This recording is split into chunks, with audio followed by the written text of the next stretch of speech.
Have you ever felt like life is slipping through your fingers? No matter how hard you try, challenges keep coming, and success feels just out of reach. But what if the real obstacle isn't the world around you, but your own mind?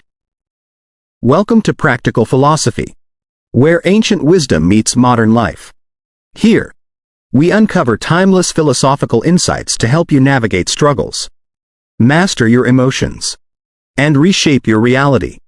Through deep psychological analysis and thought-provoking stories, we guide you toward a mindset that empowers, not limits you.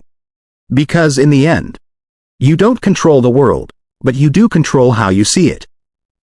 And that makes all the difference. Are you ready to take charge of your destiny? Let's begin. Life is always a dual-sided painting, one side bathed in the light of growth, the other cloaked in the shadows of subtle traps.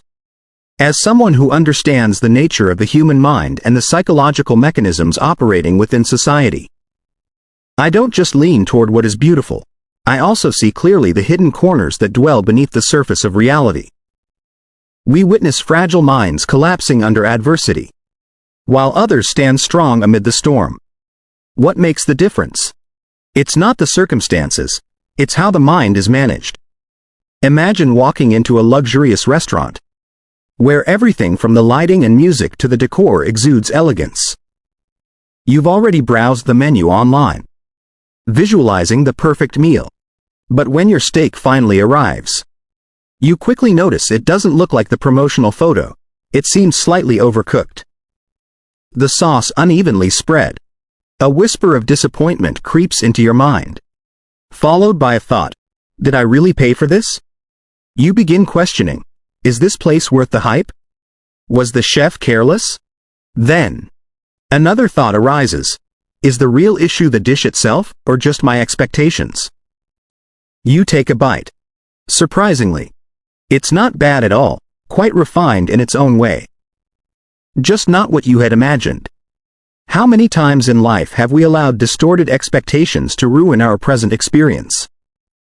We don't experience reality as it is, we experience it through the lens of our own filters, unconscious beliefs, biases, projections, and imagined standards. When we set our expectations too high, even the slightest deviation can spark disappointment. But if we learn to observe our mind, to witness our emotions instead of becoming their victim, we begin to see that much of our suffering doesn't come from reality, it comes from how we think about reality. Stoic philosophy is not a distant or abstract theory, it is a path of practice that teaches us to regulate our emotions, cultivate discipline, and build true inner strength. It's not merely a system of intellectual ideals, it's a compass for how to remain grounded amidst the turbulence of life. Many people assume that mastering emotions means suppressing or denying them. But in truth, Stoicism teaches the exact opposite, to understand them, to observe them, and to transform them in the most constructive way possible. I've seen far too many people imprison themselves within the walls of their own minds, believing the world is an unfair place, that they are merely victims of fate. These thoughts don't reflect reality, they are products of a misprogrammed belief system. When we're unaware of this, we easily fall into pessimism, passivity, and blame. But once we understand how the mind operates, once we realize that our brain doesn't reflect reality objectively but filters it through what it's been trained to notice, we can begin to change life at its very root. This ties directly to the mechanism of the reticular activating system, RAS, the brain's perceptual filter. Imagine your brain as a radar system, constantly scanning millions of signals every second, yet only registering the ones that align with your pre-existing beliefs. If you believe the world is full of hardship, you'll see only the negative and overlook opportunities. But if you believe in your potential to grow, you'll start noticing new doors opening every single day. Objective reality doesn't change, what changes is your mental programming, which determines what you see, feel, and how you act. The human brain is like a finely tuned transmitter, constantly adjusting its frequency to connect with whatever we focus on most. What we give attention to doesn't just shape how we see the world, it shapes how we engage with it. If you repeatedly tell yourself, "I always have bad luck," your brain will automatically filter for negative events, reinforcing that belief and filtering out the good. This isn't coincidence. It's the brain following a systemized mechanism. When you buy a new car and suddenly start seeing that model everywhere, it's not because there are more of them, it's because your brain has been programmed to notice it. The same principle applies when you train your mind to see opportunities instead of obstacles. You begin to find new paths you never noticed before. But this doesn't mean you should fall into the illusion that positive thinking alone can change everything. Right thinking is just the beginning. Right action is what truly makes a difference. Stoic philosophy doesn't teach us to run from reality or deny difficulty. It teaches us to accept it rationally and choose the most beneficial response. Picture a blacksmith. He doesn't get to choose the type of metal he's given. But he does get to choose whether he forges it into a sharp blade or leaves it as a useless scrap of iron. Similarly, in life, we can't fully control what happens to us, but we can control how we respond. And that choice is what truly shapes our destiny. Look at everyday life. When we face failure, we have two options: to collapse under the weight of it and blame ourselves or our circumstances, or to treat it as a lesson, a chance to improve. The difference lies not in the event itself, but in how we interpret it. That's why the most successful people are not those who've never failed, but those who know how to rise quickly every time they fall. Another practical example lies in how elite athletes train. They don't just train their bodies, they spend hours each day visualizing success, mentally rehearsing every movement with precision before ever stepping onto the field. Studies show that vividly imagining an action activates the same areas of the brain as actually performing it. In other words, the brain doesn't distinguish much between real experiences and vividly imagined ones. So why not use this to your advantage, to reprogram yourself?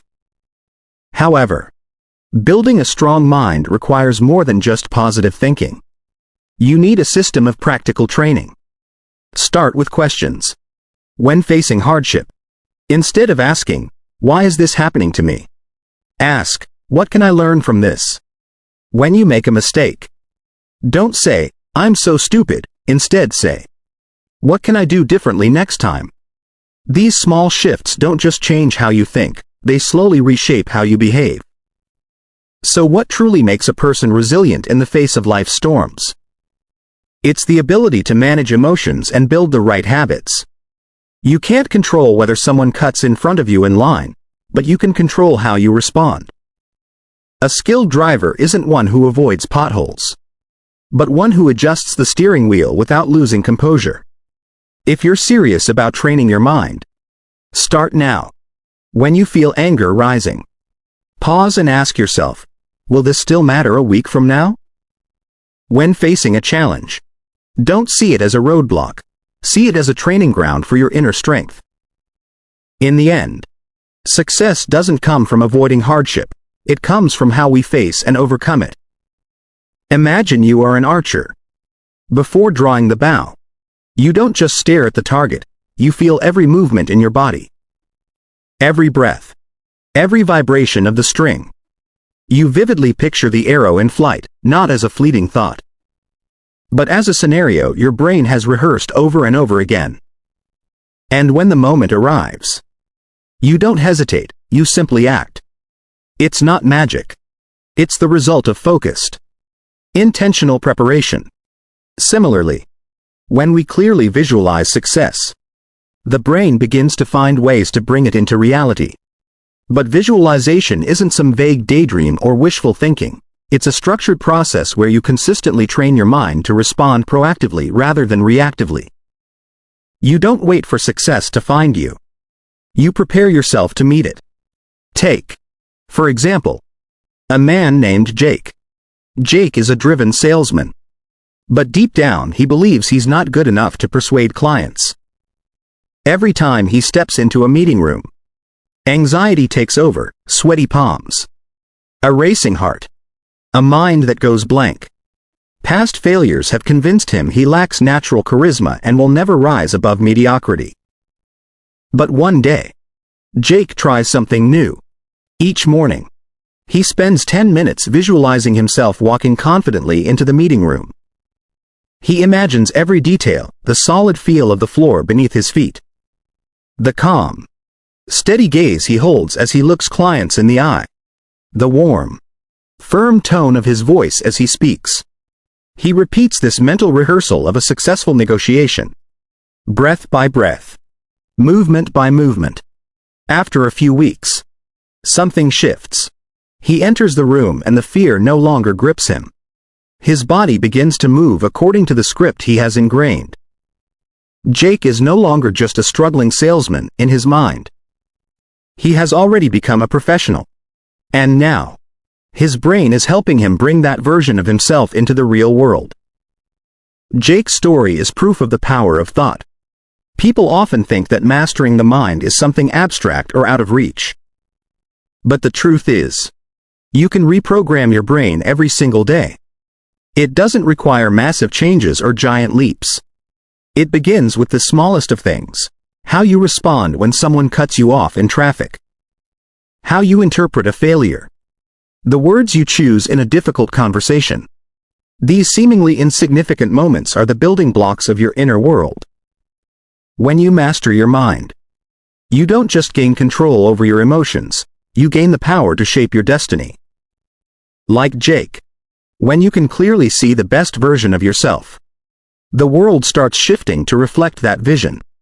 Every day, your brain processes millions of pieces of information, but instead of taking them in neutrally, it unconsciously assigns meaning to them based on pre-existing beliefs. A person who believes the world is full of injustice will see betrayal and deceit everywhere. But someone who nurtures a mindset of growth will spot opportunities even in the middle of a challenge. The crucial truth is this: you can control that process.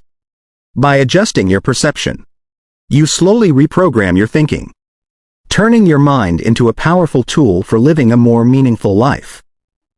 Think back to a recent moment. When was the last time you got angry? How did you react? And most importantly, did that anger help you in any way? Stoicism teaches that every outburst is an opportunity to practice self-control. When you become aware that your reaction is not a mindless reflex but a choice, that's when you start taking ownership of your life. That doesn't mean you have to become cold or emotionless. On the contrary, someone who truly masters their mind is deeply aware of their emotions, but doesn't let those emotions take the wheel. When someone insults you, instead of reacting impulsively, you can ask yourself, is this comment truly meaningful?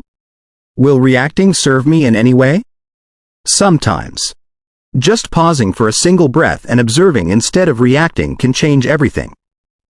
If you truly want to transform, don't just read these words and let them drift away like passing thoughts. Act on them. Begin by observing yourself. Become aware of how you respond to the world around you. Every action, every choice, every thought is shaping the story of your life. And when you master your mind, you become the author of your own reality. But this process goes far beyond temporary emotional control. To truly master the mind, you must build a sustainable system of mental practice. One of the most effective tools is premeditatio malorum, the Stoic exercise of anticipating future challenges. Imagine tomorrow. What is the worst that could happen? Can you mentally prepare for it? This isn't about living in fear. It's about training your mind for calmness. When you're ready for the worst, nothing can knock you off course. Training the mind is much like training the body. You can't expect lasting change from a single workout. If you want to build mental strength, you must train every day. Spend a few minutes in the morning writing down 3 things you want to focus on today. Before bed, ask yourself, how well did I manage my emotions today? What did I learn from my reactions? These simple practices, if done consistently, can rewire the way you think and behave at the deepest level. The difference between someone lost in chaos and someone with inner discipline doesn't lie in their circumstances. It lies in how they respond to life. A Stoic doesn't expect life to be easy. They prepare to face it with strength. And when you truly master your mind, you no longer feel like a victim of fate, you become the one who shapes it. At the end of the day, your thoughts shape your reality. Every choice, every reaction, every belief you hold influences the life you build. The Stoics understood this centuries ago. And today, their wisdom remains more relevant than ever. So ask yourself, are you letting your mind control you? Or are you the master of your own thoughts? The difference between feeling trapped and living with purpose lies in how you train your mind. If this message resonates with you, don't keep it to yourself. Hit the like button, subscribe, and share this video with someone who needs to hear it. Let's grow together and build a community of strong, resilient minds. And before you go, tell me in the comments, what's one thought or belief that has shaped your life the most? Because this journey isn't just about learning, it's about transformation. And it starts right now. See you in the next video.